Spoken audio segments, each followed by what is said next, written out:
Hello guys, welcome to my channel. Today in this video I'm going to show you how to do a clean installation of Nvidia GeForce RTX 4070 Ti driver on your Windows 10 or Windows 11 computer. Now for this, copy this link. The link is provided in the video description. Open this link in a browser. It will take you to Nvidia website. Now over here, for product type select GeForce.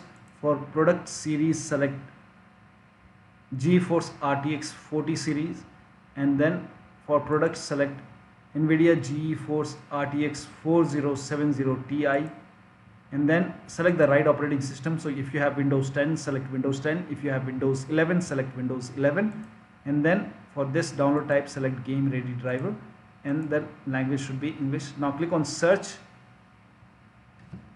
Now click on download, and then click on download once again. Now once the download is complete, run this exe file.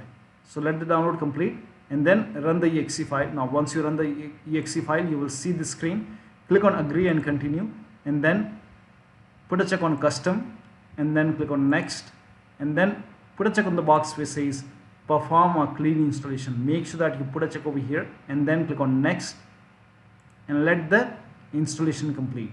So this is how you can do a clean installation. So that will be all. Thank you so much for your time, and please like this video and subscribe to my channel.